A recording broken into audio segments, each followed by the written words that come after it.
Hope you have found this video useful. The best way to support the channel and ensure you don't miss our next upload is to subscribe. Thanks for watching. Part 41.7, Surah Fussilat, explained in detail. Celestial Guardians and the Alchemy of the Soul. Assalamu alaikum wa rahmatullahi wa barakatuh. Welcome back to the Surah Fussilat Master Class with Hammad Syed. We continue our exhaustive, intellectually rigorous, and spiritually transformative archaeological excavation of Surah Fussilat. Our previous session, we contrasted the noise of the disbelievers with the profound istiqamah, steadfastness of the believers. We witnessed the descent of the angels who remove fear and grief from the heart of the servant. Today, we move into the detailed exploration of the relationship between these celestial beings and the human soul. We will see the angels transition from messengers of good news to active, lifelong protectors. We will then explore the highest form of human speech, the invitation to Al-And, the supreme ethical challenge of repelling evil with good. This is the detailed blueprint for transforming an enemy into a close friend. In this 7th session, covering verses 31 through 35, the detailed book, verse 3, reveals the ongoing guardianship of the angels in the life of this world and the hereafter. We analyze the divine hospitality, Nuzul, prepared by the Oft-Forgiving, most merciful for those who remain straight. We examine the characteristics of the one who calls to Allah and how their identity is rooted in total, willing submission. Finally, we reach the peak of character, the ability to meet hatred with love and evil with goodness, a station reserved only for those who are truly steadfast, verse 30, and possess great fortune. This is where the biological witnesses we studied in Part 5, the hearing, the eyes, and the skin, become the champions of a soul that has finally mastered its own ego. Verse 31, the celestial protectors, the unseen alliance. Kanzel Iman Quran, Surah Fussilat explained in detail. Chapter 41, verse 31. We were your protectors in the life of this world, and will be in the hereafter. And you will have therein whatever your souls desire. And you will have therein whatever you ask for. The angels continue their detailed address to those who are steadfast. Verse 30. They reveal a hidden reality that shatters the isolation and loneliness of the believer.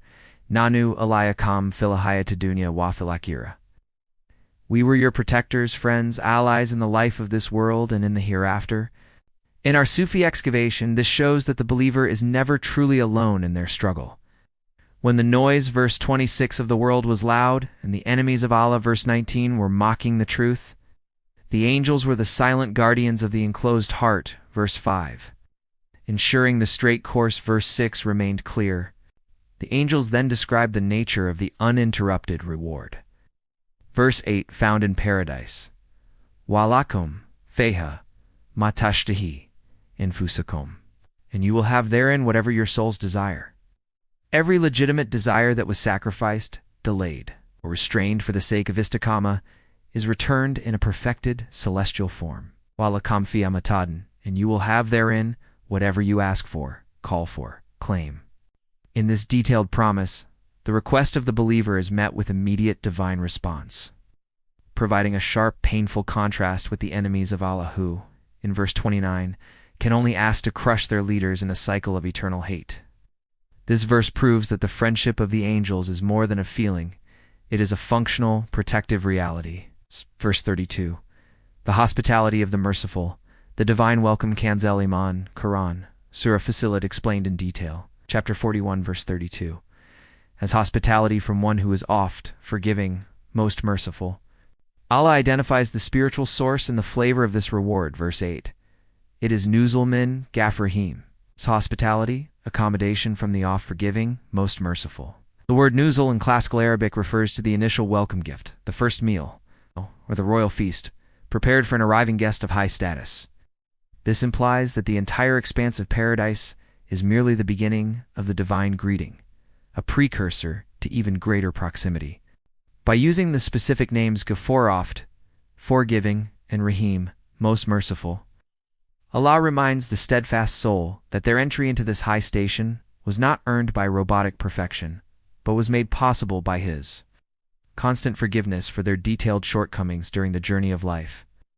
This verse provides the assumption, verse 23, that saves, the belief that Allah is not a cold, distant judge looking to destroy, but a generous host looking to invite and host the soul. This is the ultimate Nuzul for those who chose to host the truth in their hearts while on earth. Verse 33, the best of speech, the gold standard of communication, Kanzalaman. Quran Surah Fussilat, explained in detail, chapter 41, verse 33. And who is better in speech than one who invites to Allah and does righteousness, and says, Indeed I am of the Muslims. Allah now defines the gold standard of human communication, explicitly contrasting it with the noise, verse 26, and the intellectual aversion, verse 4, of the disbelievers. Waman asono kalum, mumin, da ilalahi. And who is better in speech than one who invites to Allah? This is the detailed and ultimate purpose of the hearing, eyes, and skin, verse 20. The successful soul, according to Fussilat, must combine three critical elements. Da'yulala, the invitation, using the voice to guide others to the source of all existence.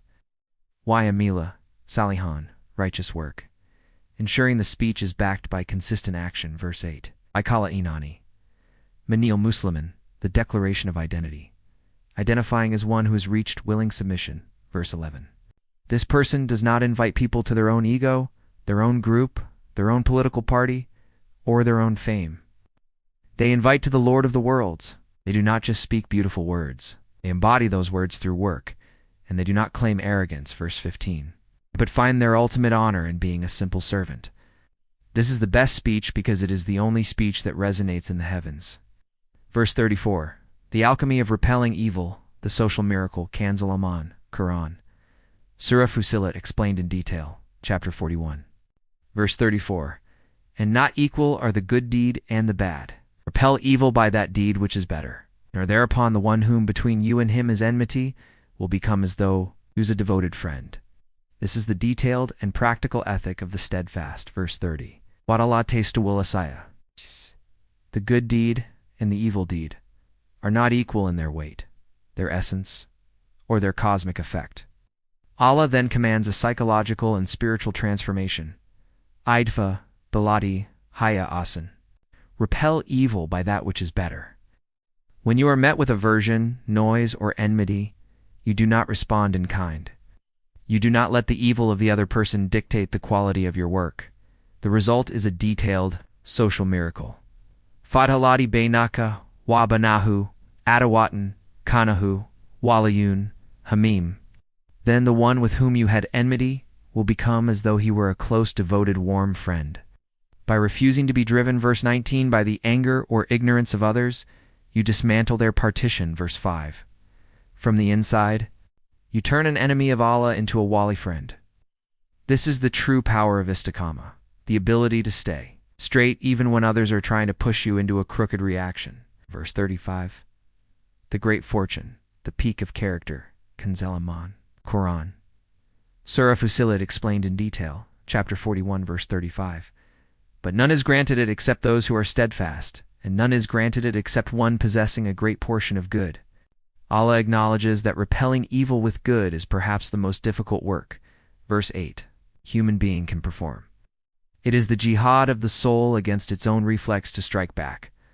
Wama yulakaha ililadina sabaru. But none is granted it except those who are patient, steadfast. This links directly back to the istiqamah of verse 30. It requires a soul that is no longer arrogant, verse 15, and does not grieve, verse 30, over the temporary insults or labels of the world. Wama yulakaha iladuhadin adim, and none is granted it except one possessing a great fortune portion. In our master class, we see that great fortune is not measured in gold, digital currency, or political power, but in spiritual maturity and emotional intelligence. It is the ability to maintain the straight course, verse 6, even, while being attacked from all sides. This is the detailed definition of a winner, contrasted with the loser's verse 29, who are trapped in an eternal cycle of blaming those who misled them. To have great fortune is to have the character of the prophets, the highest possible station for a human heart, extending the philosophical excavation, the guardianship of light, and the strategy of grace to reach the full master-level depth of this session we must rigorously analyze the Avalia of the angels, the ontology of Nuzul, and the sociology of the close friend within the context of Allah's sovereign command. In verse 31, the declaration, Nanu aliyakum, we are your protectors, is a metaphysical anchor for the soul. While the disbelievers were assigned evil companions Qur'ana, verse 25, who beautified their sins and validated their ego. The steadfast are assigned angelic protectors who beautify their worship and validate their patience. In our Sufi excavation, this means the angels are the coaches of the spirit. They whisper, do not fear when the screaming wind, verse 16, of trials blows through your life. They protect the hearing and eyes, verse 20, from being corrupted by the lag noise of verse 26. This guardianship is detailed and continuous. It doesn't start at death. It merely becomes visible and loud at death.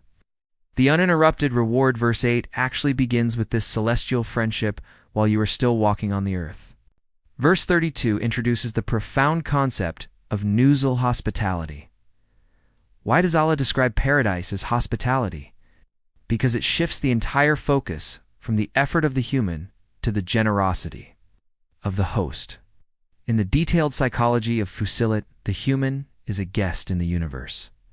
The seven heavens, verse 12, and the firm mountains, verse 10, were all prepared for this guest before they even entered the womb. The Ghafur oft-forgiving nature of the host ensures that the detailed sins and errors of the guest are wiped away, leaving only the righteous work, verse 33, to be celebrated at the celestial table. To enter paradise is not a right of the worker. It is a gift from the host to the one who tried to stay straight.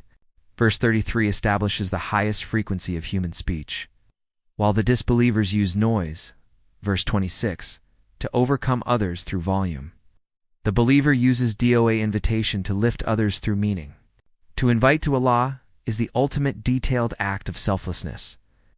It requires the steadfastness of verse 30 because the world will inevitably respond with aversion, verse 4. The phrase Inani Manal Muslimin, indeed, I am of the Muslims, is the perfect antidote to the arrogance of verse 15. It is the humble declaration that I am not the master of my destiny.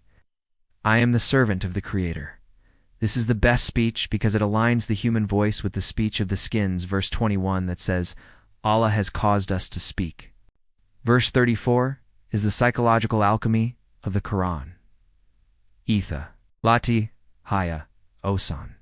Repel with that which is better is the most detailed instruction on how to break the cycle of enmity. When someone treats you with badness, they are trying to drag you into their fire, verse 28. They want to make you like them, angry, chaotic, and reactive. By responding with goodness, you remain in your paradise, verse 30, of peace. You refuse to let their noise become your noise. The transformation of an enemy into a Walawun Hamim, close friend, is the immediate proof that goodness is a stronger power than the thunderbolt, verse 13. It is the strategy of grace that turns the world into a place of guidance. It is the only way to truly overcome the disbeliever.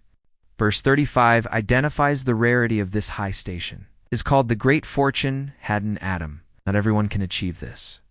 It requires a deep inner zaka purification. Only those who have practiced istiqamah, verse 30, can stay calm enough to respond to a curse with a blessing or to an insult with a prayer. In our masterclass, we understand that this is the detailed test of whether you have angelic protectors. Verse 31. If you can repel evil with good, it is a sign that the angels have already descended, verse 30, upon your heart, removing your fear and grief. Your character has become angelic before you have even left the body. Reflect on your enemies and those who irritate you. Are you trying to crush them under your feet, verse 29, through blame and social media attacks? Or are you trying to turn them into close friends, verse 34, through the Alchemy of Grace? The detailed book gives you the tools to change your world by changing your internal response. This is the difference between being a winner in the sight of Allah or a loser in the sight of the ego. In this masterclass, we are learning to speak the best speech. We are moving from the blame of verse 29 to the invitation of verse 33. We are realizing that our hospitality, verse 32, in the hereafter depends on our hospitality of the heart in this world. The way you host the truth in your soul today determines how you will be hosted by the Lord of the worlds tomorrow. The way you treat your enemies is the detailed evidence of your faith in Allah's mercy. The angels are watching your work, verse 33, with meticulous attention. They are ready to protect you, but they are looking for istiqamah. They are looking for the one who says, "My Lord is Allah," and then acts like it by being most merciful to those who are most ignorant. This is the path of the great fortune. It is the path that turns the aversion of others into the affection of brothers. As we conclude this session, we carry the great fortune of verse 35. We realize that character is the only thing that outlasts the life of this world, verse 31. We are moving from the descent of the angels to the detailed ethics of the soul. All praise is due to Allah, Lord of the worlds. We have heard the angelic promise, and we have seen the alchemy of grace. We have looked at the best of speech, and we have understood the great fortune. We are ready to move from the repelling of evil to the seeking refuge from Shaitan and the signs of the universe in the next script. The detailed excavation of the soul's protective shield reaches its most practical height. The enemies will become friends if you lead with light. The angels will remain your protectors if you stay straight. Your skin, your eyes, and your hearing are waiting to testify to your goodness. Stay straight. Hadith, the messenger of Allah, peace be upon him, said, "You will not enter paradise until you believe, and you will not believe until you love one another." Duh. Shall I tell you of something which, if you do it, you will love one another? Spread peace, salam among yourselves. Sahih Muslim. This hadith is the detailed commentary on verse 34. To turn an enemy into a close friend, one must lead with peace. Alam. This is the work. Verse 33. Of the one who is steadfast. A student of the Master Class knows that spreading salam is the invitation to Allah. In its most practical, everyday form. It is the method of repelling evil before it even begins to take root in the heart. Let us now supplicate, drawing from the profound lessons of these verses, asking Allah to grant us a deeper understanding and to guide our every step. A handsome British Muslim with beard, wearing black Sufi essence baseball cap, is giving lecture in the foreground, integrated into this scene. O Allah, the Lord of the world's Rabbil Alamin and the Oft-Forgiving, most merciful Ghafurium, we thank you for the hospitality Nuzul you have prepared for the steadfast O Wali. We ask for the angelic protectors Malaika to be our allies in this life and the next, shielding us from the noise of the world. O Al-Mujib, grant our souls what they desire of guidance and clarity during the storms of life. O Al-Haq, make our speech the best of speech by making us humble inviters to your path through our words and our deeds. O Al-Musin, grant us the great fortune had in Adam to repel evil with good and to remain calm and dignified in the face of ignorance. O Al-Wadud, transform our enemies into close friends, Waliyun Hamim, through the alchemy of your grace and our steadfastness. O Al-Aziz, protect us from the arrogance Kibar that prevents us from saying, indeed, I am of the Muslims. Let us be steadfast istiqamu in our work, so we may meet the angels with joy and no grief. O Allah, make us hosts of your truth, so we may be guests of your mercy in the home of permanence. All praise is due to Allah, Lord of the worlds. May Allah illuminate your heart and mind with the light of this divine ilm. May He make your channel a beacon of guidance for all who seek spiritual clarity and truth. May your efforts be a source of immense reward, and may you be granted the highest stations of paradise. May the peace and blessings of Allah always be upon you and your loved ones. May He grant you unwavering steadfastness on the path of truth. May your work be a testament to His magnificent names, Ar-Rahman and Ar-Rahim. Amin.